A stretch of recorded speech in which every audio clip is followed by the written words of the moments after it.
We're currently live at Trooper Station following the events from September 9th. As you see, the station is completely closed, and I believe the lead detective is about to make an announcement to the press. This case was opened due to the events that led up to the moment 323 Moore broke into the Liberty State Police Chief's office. Senior Detective Adams, interview supervisor. I understand that you're the supervisor of 323, am I correct? Yes, I was the current supervisor of 323. I believe as a supervisor that you would know things his other colleagues wouldn't. I took over as supervisor once the previous one passed, so I am not familiar as I should be with the troopers here. Did he say anything to you during or before the shift that may have sparked a concern? Not that I'm aware of. Has he ever showed signs like this before the incident occurred? He mentioned files that seemed to be fake to me when I looked at them. Has he broken the LST SOPs before? If he has, it was before I came here. Do you have any further statements that could benefit this case? I do not have any further statements at this time.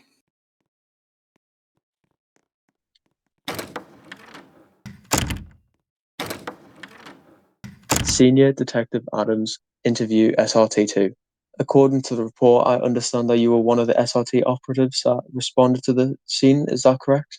Yes, I was one of the SRT operators that arrived to that scene. How did you come into contact with 323 before this incident occurred? Yes, I have been in contact with him, especially through dispatching and all that. Did he display any type of violence before this incident occurred? No, not that I've seen. He didn't display any violence. Can you describe what you saw when you breached the building? So, when I breached the building, I there was 2 to 3, I think it was like 3 or 4 criminals that were in that building.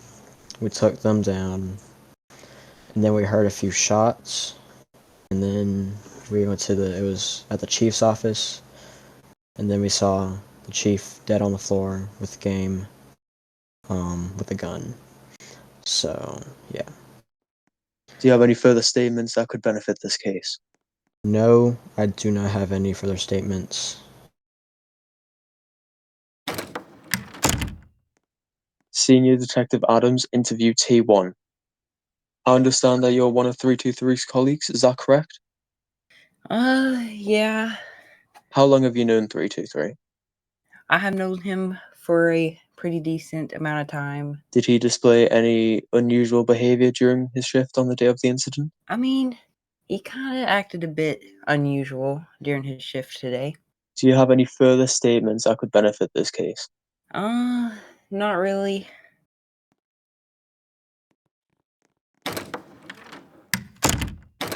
Senior Detective Adams, interview T2. According to the report, I understand that you were one of the SRT operatives that responded to the scene, is that correct? Yes, I was one of the SRT operatives that responded to the scene. How did you come into contact with 323 before this incident occurred? Um, I had spoken to him about something before, and I mean, I haven't really come into contact with him since. Did he display any type of violence before this incident occurred? Necessarily, I don't think he had. He seemed like a pretty normal guy to me. I don't think he displayed anything, honestly. Can you describe what you saw when you breached the building? When I first breached, I didn't really see anything, and then eventually I saw him come around the corner, and he was holding, I believe it was an older style weapon, and I just heard a bunch of sounds of like gunshots and screaming, honestly, but I didn't. It's all still kind of blurred for me, but I'm gonna try my best to answer. Do you have any further statements that could benefit this case? I don't believe I do.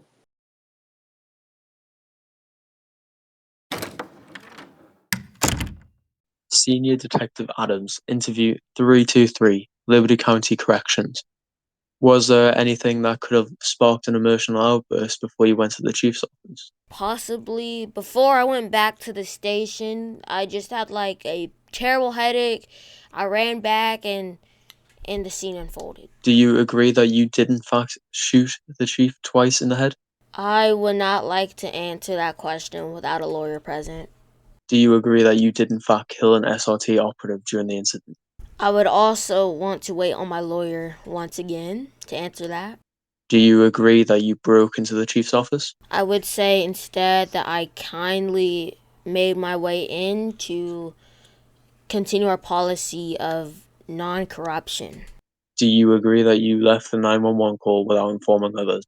I'm going to have to wait for my lawyer to answer that question. Can you tell me what led you to act out in such way? As I said at the start, I had a headache and it just brought back all the memories I've had working at the department recently with all the corruption and injustices that was done, as well as me finding out about terrible documents that allowed for the execution of mainly innocent prisoners. Do you agree that when this incident investigation has happened, you may be fired at best and in prison at worst? I would like to speak to my lawyer about what would happen after my time. Can you tell me anything from the previous shift and or earlier that day that may need further investigated to provide a better understanding? On my last shift, I was called down to the prison for some sort of escape attempt, and in the process, I had received a text message from an unknown number. After following their instructions, it had led me to find multiple papers and like stacks of papers of like fake charges that would allow for executions. Like it literally was labeled fake charges allowed for execution. And I think that might have been what triggered the whole thing in my next shift. Would you like to say anything to me before I go ahead and exit? Yes, you need to investigate everyone else. The people that may have died from that situation, I don't want to say any threats, but you need to investigate them and what they did before you investigate me. And that is going to be it from me.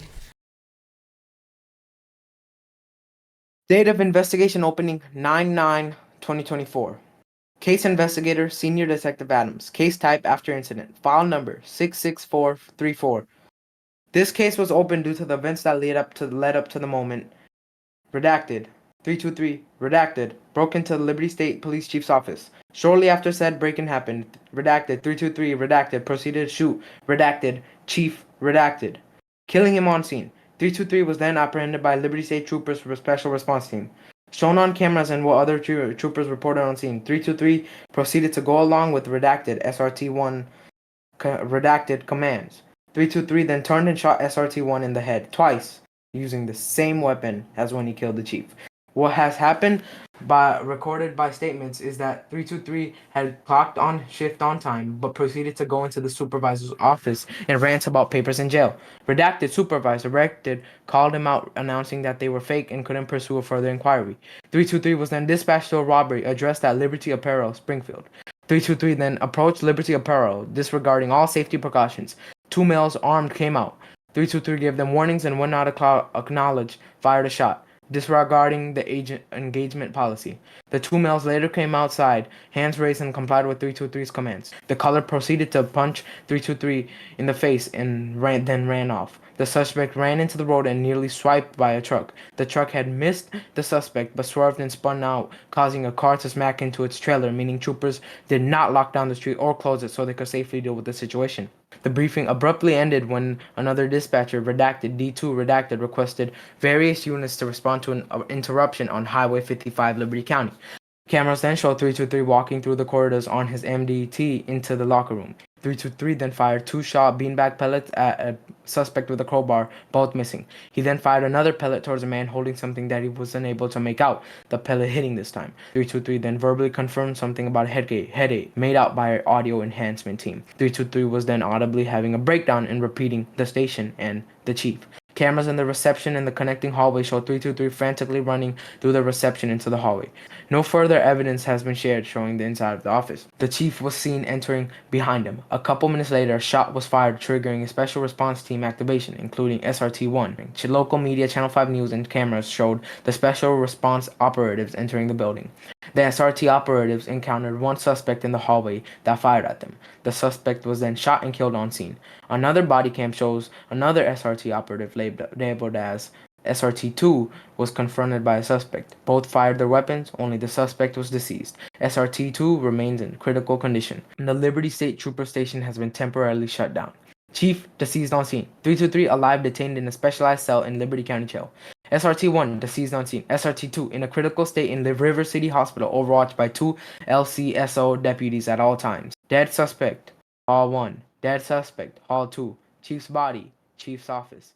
SRT's tube's blood. But wait, Trooper Patrol Season 2 is not done yet. Next Saturday, we will be releasing Trooper Patrol Season 2, the movie, bringing you origins from the inside. Hopefully you guys enjoyed this video of the Internal Affairs investigation. I'm locked up right now, as you know. But apart from that, I will see you guys all later.